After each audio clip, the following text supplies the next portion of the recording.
యశస్విని రెడ్డి.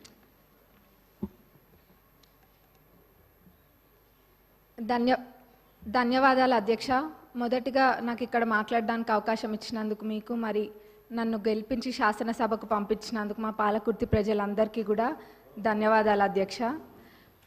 గత 9 సంవత్సరాల నుంచి కూడా విద్యారంగం అనేది ఎంతో దారుణంగా తయారైంది అధ్యక్ష. అది నా పల్లబాట కార్యక్రమంలో ఊర్లన్నీ తిరుగుతుంటే ఆ స్కూల్స్ని చూస్తుంటే ఎంతో బాధేస్తుంది. ఎందుకంటే పిల్లలు ఎంత ఇబ్బంది ఉన్నా కానీ కొంతమంది పిల్లలు కింద కూర్చొని అసలు కనీసము మౌలిక వసతులు కూడా లేవు అధ్యక్ష. టాయిలెట్స్ అయితే అవి ఎంత దారుణంగా ఉన్నాయంటే అక్కడ పిల్లలు అవి ఎట్లా యూజ్ చేస్తుండ్రు అన్నది చూస్తేనే చూసిన వాళ్ళకి బాధ అవుతుంది అధ్యక్ష. కొన్ని చోట్లనేమో అసలు టాయిలెట్సే లేవు, కొన్ని చోట్ల ఉంటే మెయింటెనెన్స్ లేదు, ఇంకొన్ని చోట్లనేమో అసలు ఎన్ని రిపేర్స్ ఉన్నాయంటే అధ్యక్ష అది పట్టించుకున్న నాదుడే లేడు అధ్యక్ష గత 10 సంవత్సరాలలో కూడా. మరి ఇదే కాకుండా అధ్యక్ష స్టాఫ్ ప్రాబ్లం కూడా చాలా ఉంది అధ్యక్ష. మరి ఇవన్నీ కూడా మరి గత 10 సంవత్సరాలు ఎడ్యుకేషన్ అంతా వెనకాల ఎందుకు వేసిండ్రో అర్థం కావట్లేదు అధ్యక్ష. వేర్లు మంచిగా ఉంటేనే చెట్టు మంచిగా ఉంటుంది. మరి అసలు ఆ వేర్లే మంచిగా లేనప్పుడు మరి ఇంకా ఏమవుతారు, పిల్లల భవిష్యత్తు ఏం కావాలి అధ్యక్ష. మరి గవర్నమెంట్ స్కూల్స్ ఒకప్పుడు ఎంత మంచిగా ఉంటుండే అధ్యక్ష. ఇప్పుడు ఆ గవర్నమెంట్ స్కూల్స్కి పంపించాలంటే ఎంత లేనోళ్ళు కూడా ఆలోచిస్తుండ్రు అధ్యక్ష. అంటే వాళ్ళకి ఆర్థికంగా ఎంత భారమైనా కానీ ప్రైవేట్ స్కూళ్ళకి పంపించుకుంటుండ్రు అధ్యక్ష.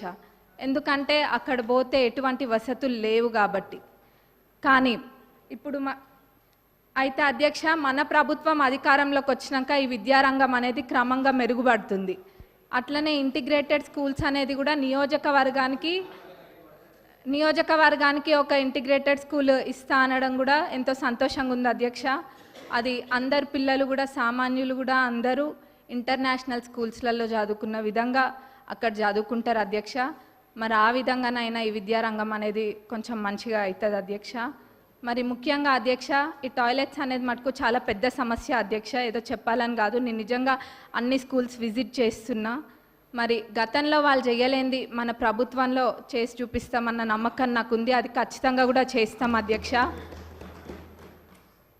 మరి అట్లనే బడ్జెట్కి వస్తే అధ్యక్ష, ఇప్పుడు ఈ సంవత్సరం బడ్జెట్లో ప్రాథమిక విద్యకు 17,931 కోట్లు, మరి ఉన్నత విద్యకు 2,859 crores అండ్ టెక్నికల్ ఎడ్యుకేషన్కి 490 crores చెప్పున మొత్తం ప్రభుత్వం కేటాయించింది అధ్యక్ష.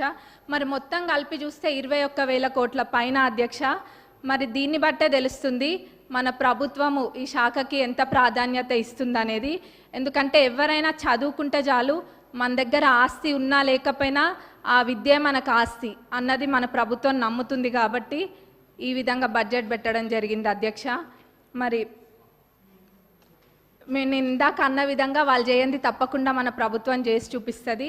మరి మా పాలకుర్తి నియోజకవర్గానికి వస్తే అధ్యక్ష, దేవాదుల కింద మాకు ప్యాకేజ్ 6 అని ఉంటుంది అధ్యక్ష. మరి అన్నీ కంప్లీట్ అయినాయి కానీ అధ్యక్ష ఎందుకో మా ప్యాకేజ్ 6 మటుకు గత 10 సంవత్సరాలకు ఎంతో నిర్లక్ష్యానికి గురై ఉంది అధ్యక్ష. అది ఎంత పెద్ద ప్రాజెక్ట్ అంటే మొత్తము దానివల్ల 78,000 ఆయకట్టుకి నీరు వస్తాయి అధ్యక్ష.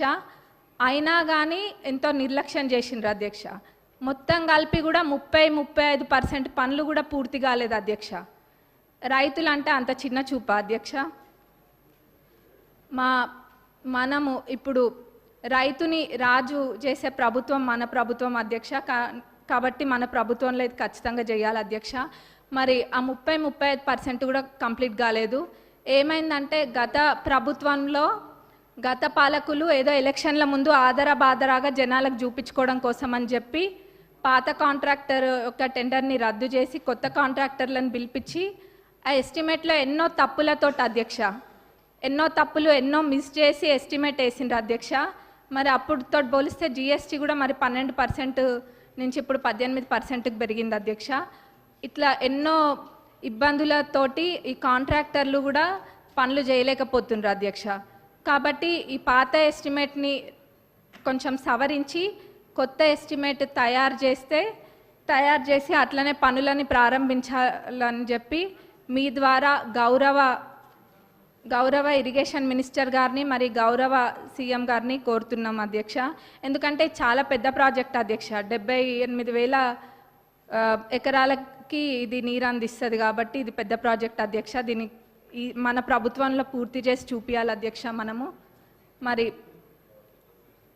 మరి అట్లనే అధ్యక్ష కాలువలు అధ్యక్ష, కాలువలు కొన్ని చోట్ల అధ్యక్ష అన్ని చాలా మటుకు కాలువలల్లో అన్ని చెట్లు మొలిచి ఉన్నాయి అధ్యక్ష. దాన్ని కూడా ఎవరు పట్టించుకోలేదు. మళ్ళీ ఎట్లున్నారంటే ఇక్కడ సభలో అనొచ్చు అనొద్దో అదేదో వాళ్ళు చేయకుండా ఏదో 10 సంవత్సరాలు మనమే ఉండి పాలించినట్టుగా చెప్తున్నారు అధ్యక్ష. ఏమైంది కాలువల్లో అవి ఉన్నాయి ఇవి ఉన్నాయి అని. మరి నవ్వాలో ఏడవాలో తెలియదు అధ్యక్ష.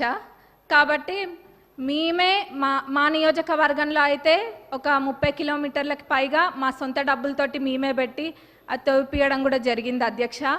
ఇక్కడ ఇదంతా ఇబ్బంది లేకుండా లైనింగ్ కాలువలు అన్నిటికీ కూడా లైనింగ్ చేయాలని మీ ద్వారా నేను కోరుతున్నా అధ్యక్ష. మరి అట్లనే అధ్యక్ష చివరిగా రుణమాఫీ, ఆ రోజు అందరము ఇక్కడున్న శాసనసభ్యులం అందరం కూడా ఎంతో నమ్మకంతో చెప్పినాము. గతంలో రుణమాఫీ పూర్తి స్థాయిలో చేసింది కాంగ్రెస్ ప్రభుత్వమే, ఇప్పుడు చేయబోయేది కూడా కాంగ్రెస్ ప్రభుత్వమే అని. అది మాటలకి మాత్రమే అంకితం కాకుండా అధ్యక్ష ఈరోజు అన్న విధంగా తప్పకుండా చేసి చూపిస్తుంది కాంగ్రెస్ ప్రభుత్వం అని చెప్పి ఈరోజు మనము చేయడం జరిగింది అధ్యక్ష. మరి ఇది అందరికీ ప్రతి ఒక్క కాంగ్రెస్ కార్యకర్తకి మరి ప్రతి ఒక్క రైతులకు కూడా ఇది గర్వించదగ్గ విషయం అధ్యక్ష. మరి మన గౌరవ అగ్రికల్చరల్ మినిస్టర్ గారిని మరి మన డిప్యూటీ సీఎం గారికి మా నియోజకవర్గ ప్రజలందరి తరపున ధన్యవాదాలు తెలియజేస్తున్నా అధ్యక్ష. నాకు ఇక్కడ మాట్లాడే అవకాశం ఇచ్చినందుకు మరొకసారి ధన్యవాదాలు తెలుపుతూ ముగిస్తున్నాను. కొత్త ప్రభాకర్ రెడ్డి గారు.